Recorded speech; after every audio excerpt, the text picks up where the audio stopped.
오늘 성경 말씀은 구약 성경 이사야 11장입니다. 이사야서 11장 6절에서 10절까지 말씀을 봉독해 드리겠습니다. 그때에 이리가 어린 양과 함께 살며 표범이 어린 염소와 함께 누우며 송아지와 어린 사자와 살찐 짐승이 함께 있어 어린 아이에게 끌리며 암소와 곰이 함께 먹으며 그들의 새끼도 함께 엎드리며 사자가 소처럼 풀을 먹을 것이며 젖먹는 아이가 독사의 구멍에서 장난하며 젖된 어린 아이가 독사의 굴에 손을 넣을 것이라. 내 거룩한 산 모든 곳에서 해됨도 없고 상함도 없을 것이니 이는 물이 바다를 덮음같이 여호와를 아는 지식이 세상에 충만할 것임이니라.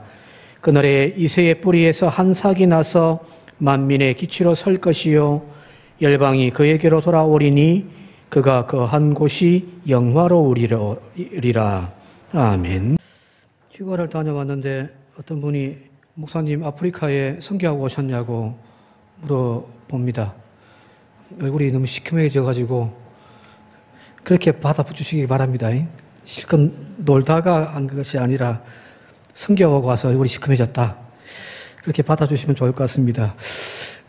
레빈이라고 하는 박사가 우연하게 어떤 사람은 행복해지고 어떤 사람은 왜 불행해지는가에 대한 관심을 가지면서 연구를 해 보았다고 합니다. 그래서 그 연구 결과 다음과 같은 결론을 얻게 되어졌습니다. 행복하게 사는 사람은 행복한 언어를 듣고 자랐다. 그리고 지금도 행복의 언어를 듣고 사는 사람들이란 겁니다. 반대로 불행하게 사는 사람은 불행한 언어를 듣고 산 사람들이라는 겁니다.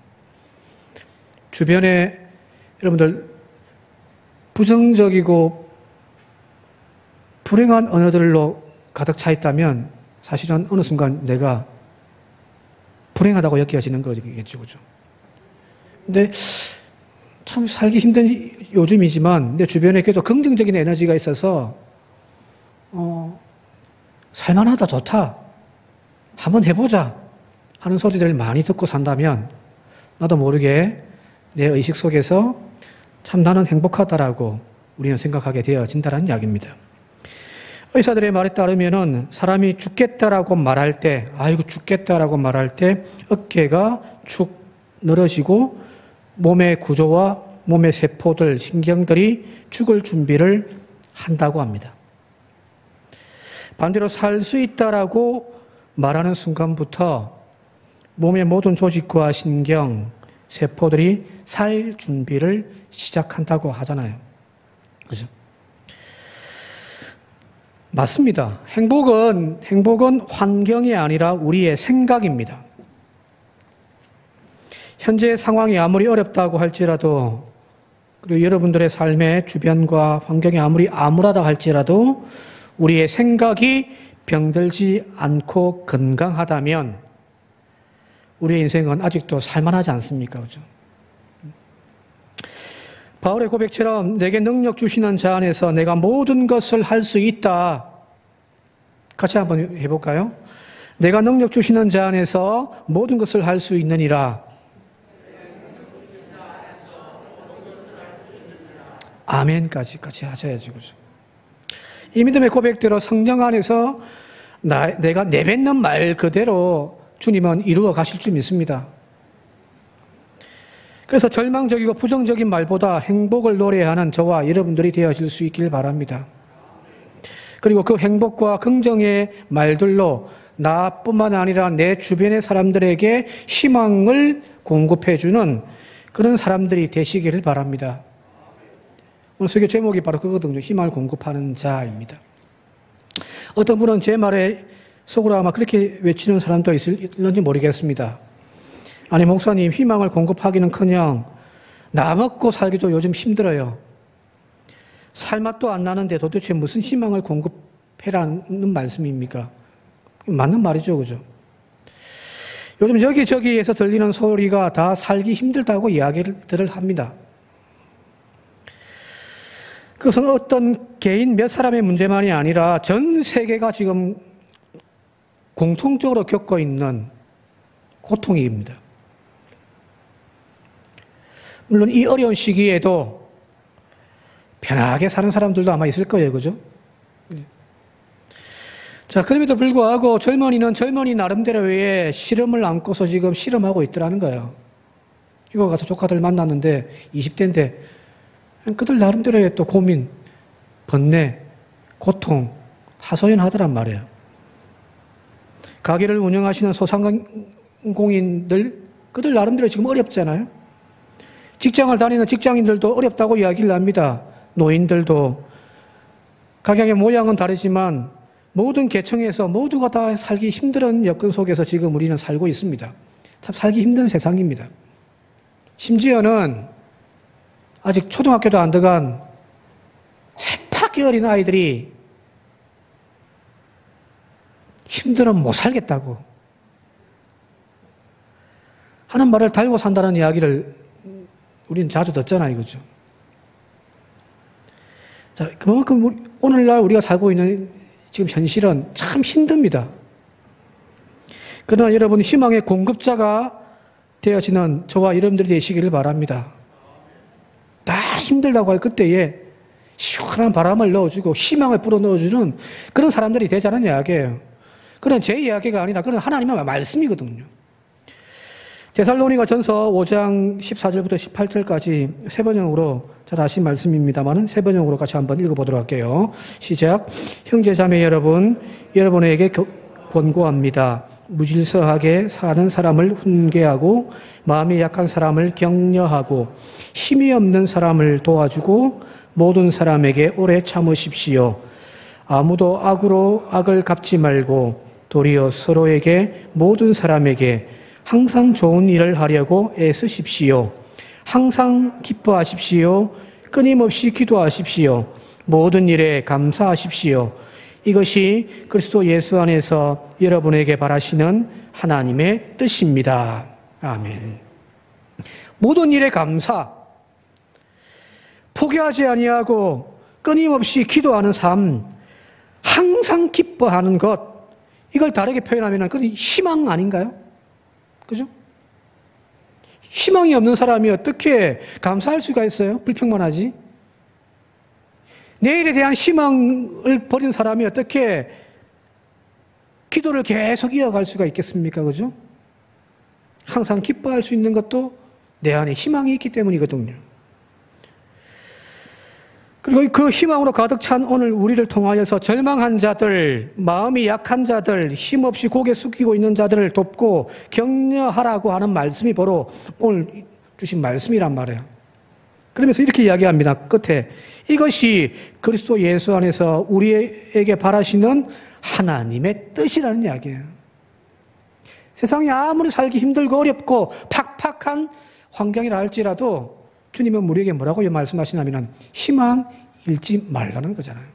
그죠? 그리고 그렇게 희망을 잃고 있는 이들에게 너희들이 희망을 공급하고 시원함을 주어라는 이야기입니다.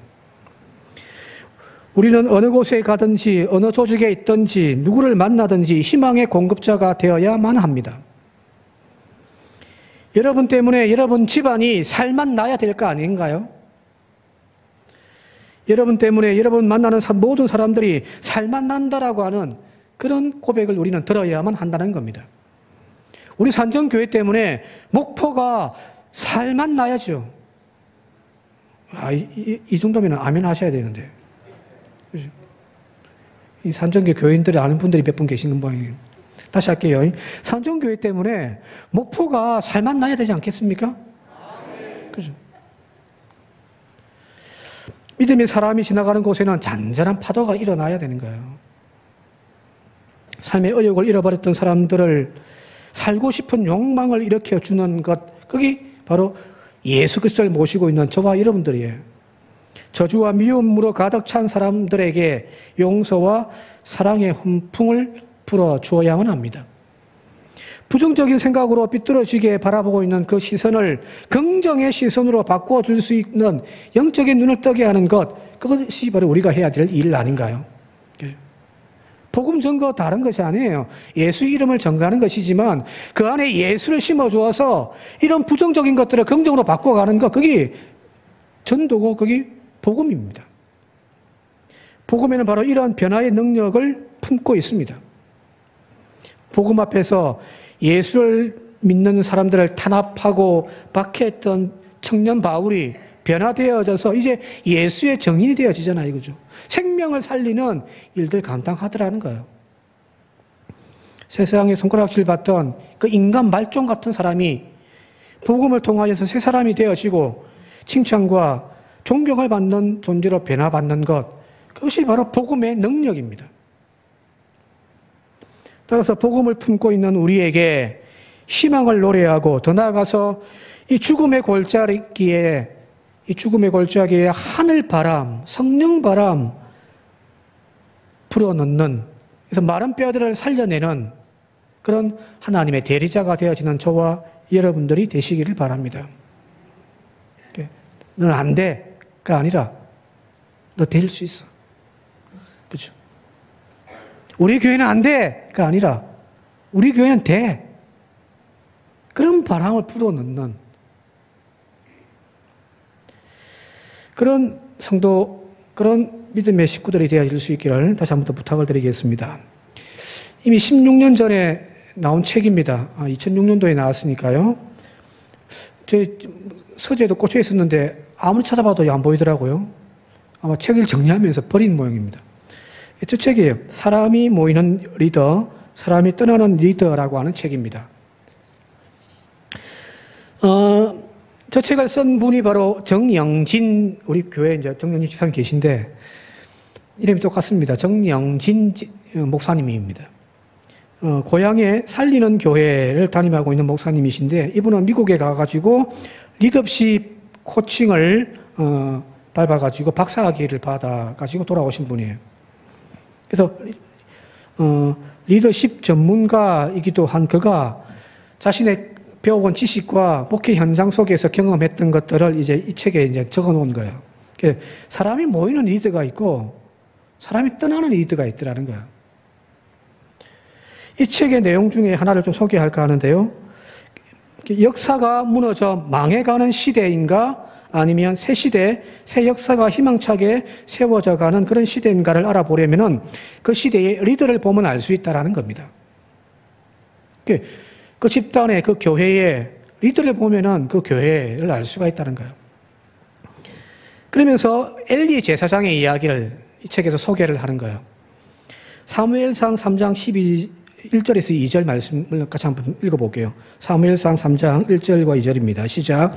여호와의 말씀이 희귀하여 이상이 흔히 보이지 않았더라. 엘리의 눈이 점점 어두워져 가서 잘 보지 못하는 그때에 그가 자기 처소에 누웠더라. 이 구절 가지고 이제 그 당시에 대제사장이었던 엘리의 리더십을 지금 이제 다루는 거예요. 여기 보게 되어지면은 이 시대는 사사기 이제 마지막 시대잖아요, 그죠? 무너지는 시대란 말이에요. 한 시대가 무너지는 왕정이 이제 등장하는 그런 시대의 리더였던 엘리를 지금 여기서는 자세하게 지금 표현을 해놨습니다. 여기 보면 무너져가는 리더의 세 가지 특징이 기록되어져 있습니다. 그 첫 번째가 무너져가는 리더의 귀에는 옳은 소리가 들리지 않더라는 거예요. 자, 엘리 시대에 여호와의 말씀이 희귀했더라고 이렇게 아까 본문 말씀 나왔잖아요, 이거죠. 여호와의 말씀이 이제 들리지 않는 시대가 되어져 버렸습니다. 진리가 통용되지 않는 시대가 되어졌습니다. 누군가가 진리를 외쳐도 그 진리에 귀 기울이지 않는 시대가 되어져 버렸단 말이에요. 리더가 바른 비전을 가지고 그 진리를 쫓아서 나아갈 때에 다윗처럼요. 그러면 하나님의 나라가 왕성해져 간단 말이에요. 그런데 하나님의 말씀이 희귀해져 버려요. 진리가 무너져 버린 시대. 두 번째는 무너져가는 리더의 눈에는 희망이 보이지를 않는다는 거예요. 희망이 보이지 않는다.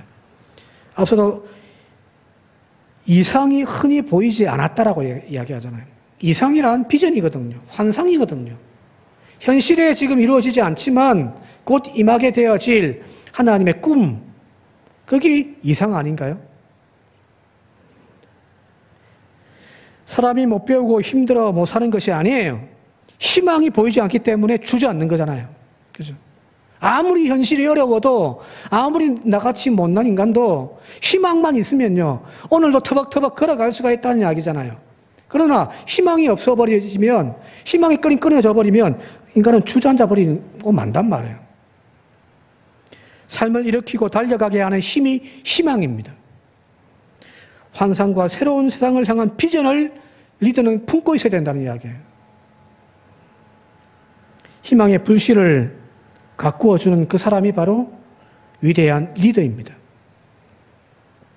그런데 문제는 여기 엘리는 이런 가슴 벅찬 희망을 보지를 못한 거예요. 희망이 없어요. 민족을 끌고 나가야 되는데 리더 자체가 지금 희망이 없는 거예요. 이상을 보지를 못하는 거예요. 꿈을 꾸지를 못하더란 거예요. 마지막 세 번째가 무너지는 리더는 목숨 걸 일이 없다라는 겁니다. 아까 그 본문 말씀에서 그때에 그가 자기 처소에 누웠더라고 됐잖아요. 마지막으로 됐잖아요. 그죠? 그가 지금 자기 처소에 누워 있어요. 자, 편안할 때, 평온할 때에, 그때에 자기 처소에 누워 있는 것이야. 그죠? 무슨 문제가 있겠어요? 근데 지금 보면은 지금 블레셋과 전쟁 중이거든요. 그의 아들들이 지금 하나님의 법궤를 메고 이스라엘 군대를 이끌고 지금 블레셋과 전쟁하러 나가 있는 상황입니다. 이 생존, 그래서 사느냐 죽느냐의 그 갈림길에서 리더는 가장 앞선 자리에서 바른 선택을 하여 그들을 이끌고 나가야 되는데 지금 그가 하는 일은 뭔가요? 자신의 책임을 망각한 채 그냥 편안하게 자기 집에서 침상에 누워있는. 자, 이런 세 가지 관점에서 보게 되어질 때 지금 대한민국의 운명이 참 암울합니다. 조금 격가지로 좀 나가자면요. 리더에게서 우리가 희망을 지금 놓고 있잖아요. 안타깝습니다. 가운 현실입니다만은 그래서 우리가 더 기도해야 될 줄 믿습니다. 지도자들을 위해 기도 많이 해주시기 바랍니다. 여기 오늘 주제와 관련되어서 두 번째 아까 했던 항목 다시 한번 보면은 무너져가는 리더의 눈에는 희망이 보이지 않는다. 이상이 보이지 않는다는 거예요. 다르게 표현하면은 희망을 말하지 못하고 사람들에게 희망을 심어주지 못하는 교회, 그것은 곧 망해가는 집단이라는 겁니다. 개교회 안에서 각각 개교회 안에서 희망의 소리가, 희망적인 그 소리, 비전에 대한 이야기가 절망과 부정의 소리에 파묻혀 버린다면 그 교회는 망해가고 있는 중입니다.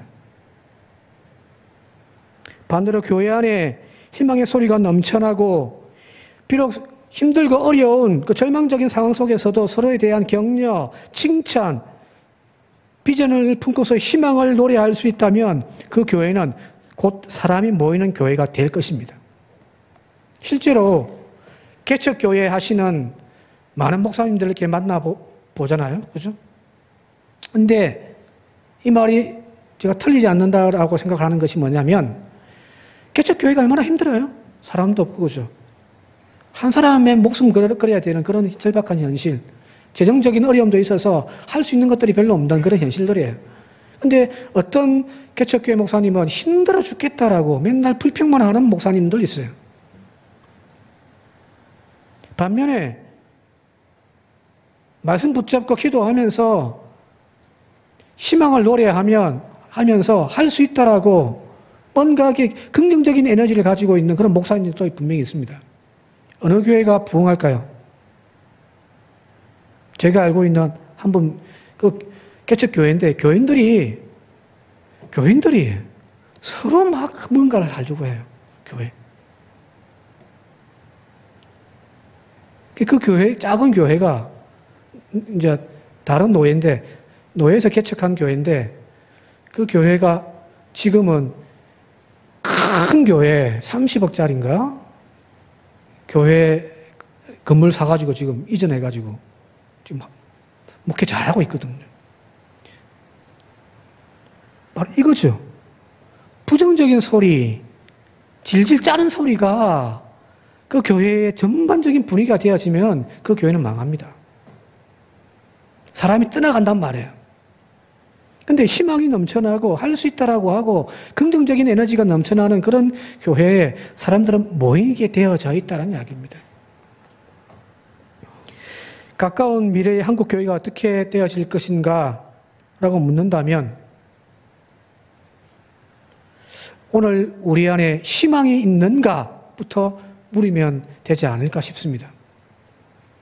오늘 제목처럼 세상 속에서 희망을 심어줄 수 있는가? 그런 한국 교회라면 한국 교회는 사람들이 모일 거예요. 반대로 사람들에게서 희망을 심겨주기보다는 오히려 비난의 소리가 많아진다고 한다면 한국 교회는 점점 뒷걸음질 칠 수밖에 없다는 겁니다. 바라기는 다시 우리 안에 이 희미해져가는 희망의 불씨를 살리는 저와 여러분들 우리 교회, 한국 교회가 되어질 수 있기를 바랍니다. 우리 교회 전반적인 분위기는 안 돼, 못해, 너 때문이야 이 소리가 아니라 서로가 긍정적인 에너지를, 희망을 불어넣을 수 있는 그런 교회 되어질 수 있기를 바랍니다. 근데 저는 이게 할 수 있다 하면 된다, 그죠? 어찌 보면 그 말이겠죠, 그죠? 할 수 있다 하면 된다. 교인들 만나면 구호 외치고 할 수 있다 하면 된다. 그런 구호의 긍정적인 마인드보다 더 중요한 것이 하나 있는데, 다시 한번 아까 읽었던 빌립보서 4장 13절 말씀 같이 한번 읽어보도록 할게요. 빌립보서 4장 13절 말씀입니다. 시작.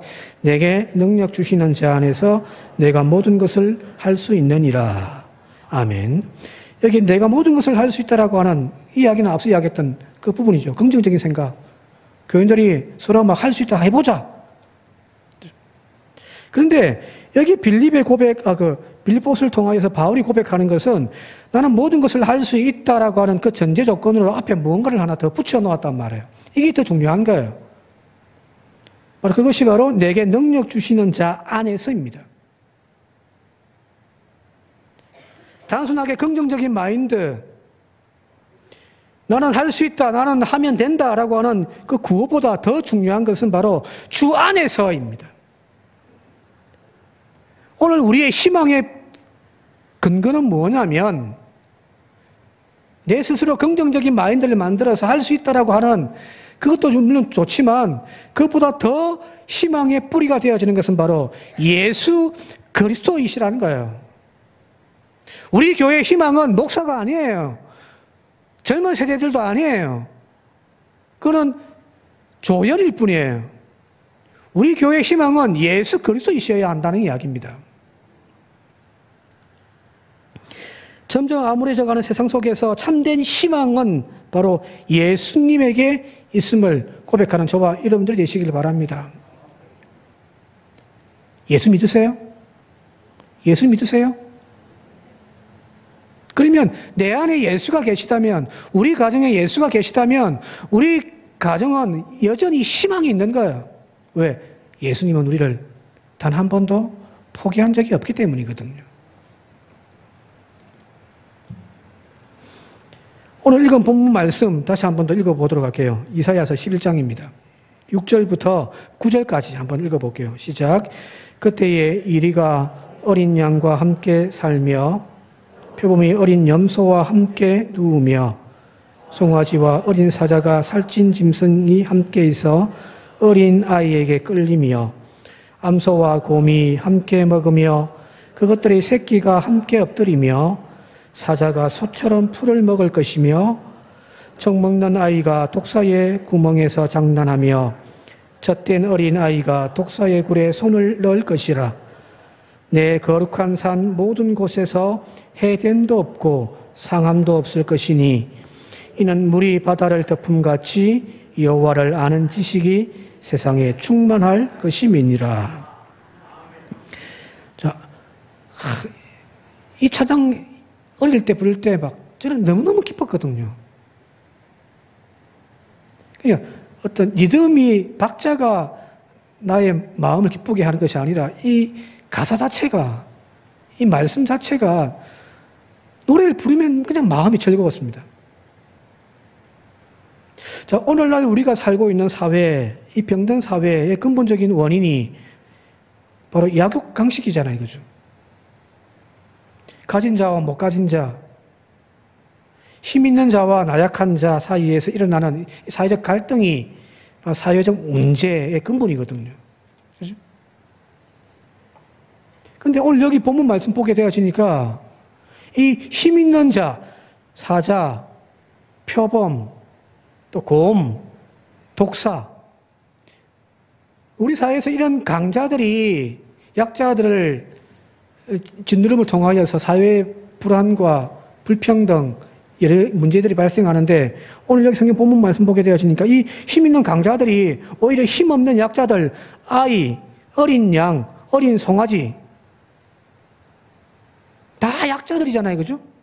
그들을 지금 보호하고 돌보는 세상이더라는 이야기예요.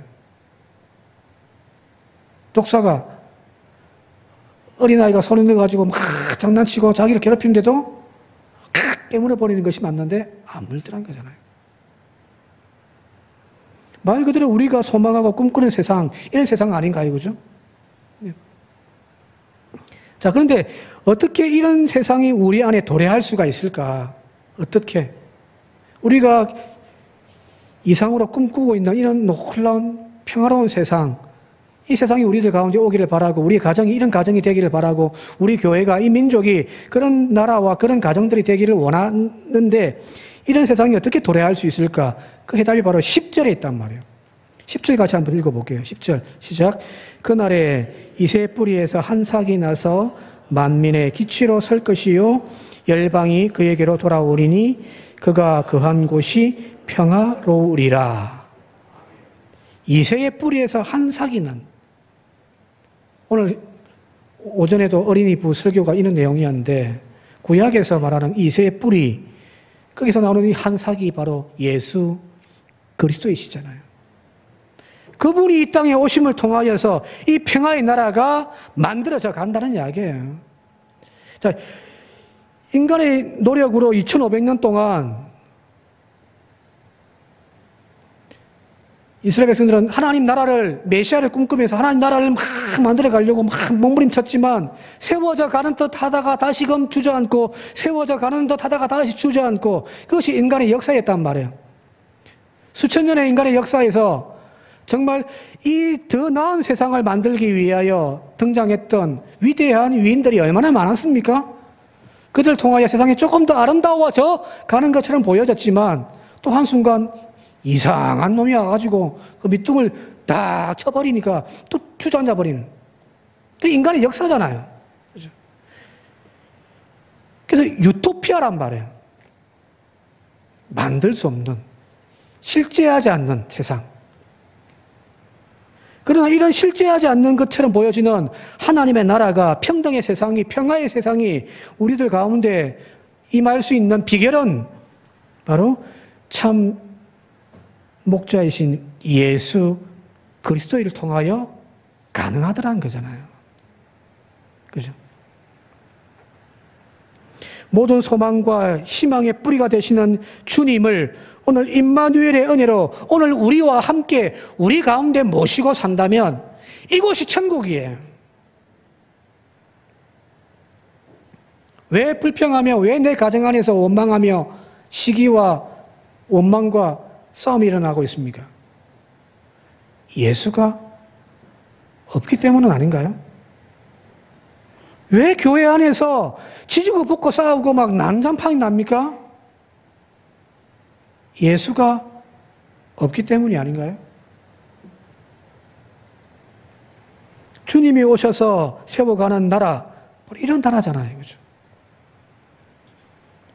오늘 우리에게 바로 이런 예수 그리스도를 통한 하나님이 주시는 놀라운 선물을 누리며 사는 저와 여러분들이 되시기를 바라고요. 그 은혜를 나누며 사는 저와 여러분들이 되시기를 바랍니다. 이제 예화 하나만 소개하고 말씀 좀 마치려고 하는데요. 종교 작가입니다. 코스펙이라고 하는 사람이 적었던 랍비의 선물이라는 글이 있는데 잠시 좀 소개해드리고 마치도록 할게요. 진리를 갈망하는 젊은 청년들이 산속에 있는 기도원에 수도원에서 이제 공동생활을 하기 시작했습니다. 진리를 찾는 젊은이들이 이제 한 곳에 모여가지고 공동생활을 하면서 수도생활을 하고 있는 거예요. 근데 처음에 의도는 참 좋았는데 시간이 지나면서 이들이 진리를 찾기커녕 시간이 지날수록 갈등과 불신이 쌓이기 시작하는 거예요. 왜? 공동체 생활을 하는 거예요. 나는 이걸 하려고 하는데 저 친구는 다른 걸 하고, 그죠? 공동체 생활에 또 모든 물건은 공용이니까 나는 아끼는데 저 인간은 막 쓴단 말이에요. 쉽지가 않죠, 그죠? 그런 사이 점점 원망과 시비가 끊이지 않게 되어집니다. 처음에 그들이 품었던 이상, 그 이상과 전혀 다르게 점점 자신들의 삶이 지옥처럼 여겨지기 시작하면서 그걸 견디지 못하였던 많은 젊은이들이 하나 둘씩 이 수도원을 떠나가 버립니다. 그리고 결국 5명만 남게 되었습니다. 그들은 이제 이 수도원의 문을 닫아야 될지 아니면 계속해서 나아지기를 기다려야 될지를 결정을 해야 될 상황이 되었습니다. 근데 막 여러 고민들을 하면서 의견을 나누었지만 답을 찾을 수가 없습니다. 그래서 평소에 그들이 존경했던 랍비, 유대의 랍비를 찾아가서 그에게 묻기로 했습니다. 이제 찾아가서 랍비에게 사정을 쭉 이야기를 했습니다. 어떻게 할까요? 이 수도원의 문을 닫을까요? 아니면 이 수도문을 계속 이어가야 될까요? 그 젊은이들의 이야기를 다 듣고 난 다음에 이 랍비가 곰곰이 생각하다가 이렇게 이야기를 했다고 합니다. 이제 너희들 5만 남았지. 그런데 여기 있는 이 5명 중에 메시아와 같은 훌륭한 사람이 나올 것을 내가 예언한다. 너희들 중에 5명인데 너희들 중에 메시아와 같은 인격의 위인이 나올 거야. 예언이다. 이 한마디를 한 거예요. 그리고 그들이 다시금 돌아와서 이 랍비의 예언을 들은 후부터는 그들의 태도가 바뀌기 시작하더라는 겁니다. 전에는 동료들의 모습 속에서 단점만 봤단 말이에요. 단점만 보기 시작하고 그 때문에 갈등이 생기고 그 때문에 불화가 끊이지 않았는데 이제 동료에게서 가능성과 장점을 보기 시작하더라는 겁니다. 우리 중에 한 사람이 메시아 같은 훌륭한 사람이 된다고? 그게 누굴까? 자, 토마스? 그런 의심이 많기는 하지만 정직한 사람이야. 그러니까 혹시 그가 메시아가 될지도 모르겠군. 제임스일까? 그런 반항심이 많지만 그 친구의 마음 바탕에는 정의를 사모하는 마음이야. 아마 그가 메시아가 될런지도 모르겠어. 필립? 우리가 보기에는 무능하고 약해 보이지만 그는 사랑이 많은 사람이야. 그가 메시아가 될 수 있지 않을까? 이렇게 상대방을 바라보는 태도와 시선이 달라지기 시작하더라는 겁니다. 모두가 메시아 같은 훌륭한 인물이 될 가능성이 있음을 깨닫게 되어지고 긍정적인 시선으로 상대방을 가능성을 보기 시작하니까 이 수도원의 분위기가 확 달라져 버리더라는 거예요. 이전에는 단점만 보면서 서로 갈등하고 싸움만 났는데 긍정적인 면, 장점을 보기 시작하면서 왠지 모르게 분위기가 훨씬 좋아지더라는 겁니다. 서로 존중해주고 사랑이 넘쳐났습니다. 이 소문이 지금 사방에 퍼지기 시작하면서 이곳저곳에서 사람들이 수도원으로 모여들기 시작합니다. 진리를 찾는 사람들이 수도원에 가득가득 채워지면서 수도원이 말 그대로 문 닫기 직전의 수도원이 활기가 넘치면서 생명력이 넘치는 수도원으로 바뀌어져 가더라는 이야기입니다. 자, 여기 쇠퇴해가고 있는 한국 교회 새롭게 세상에 희망이 되어지고 또 우리 교회가 망해져감이 아닌 사람이 모이는 교회가 되기 위한 지혜가 여기 있지 않을까 싶습니다. 우리 안에 꺼져가고 있는 그 예수 그리스도, 희미해져 가고 있는 그 주님을 다시금 분명하게 고백하고 그분으로 말미암아 우리가 바라보는 시선이 내 인간적인 인격적인 시선으로 바라보지 아니하고 내 안에 계신 임재에 계신 성령의 그 눈으로 바라볼 수 있는 그런 저와 여러분들이 되어줄 수 있길 바랍니다. 저 인간은 안 돼. 우리 교회는 안 돼. 요것 때문에 안 돼. 저것 때문에 안 돼. 타인의 부정적인 면 바라보던 우리가 내 안에 역사하시는 예수님을 통하여서 긍정으로 바뀌어지고 희망을 볼 수 있는 저와 여러분들이 되어질 수 있다면 사람이 떠나는 교회가 아니라 사람이 모이는 교회가 되어줄 줄 믿습니다. 바로 이 지혜를 한 주간 사시면서 여러분들이 서 있는 그곳에서 가정에서 직장에서 어느 곳이든 실천하며 산다면 여러분들은 희망의 공급자가 되실 줄 믿습니다. 그런 한 주간을 사는 저와 여러분들 되시기를 주님의 이름으로 축원드립니다.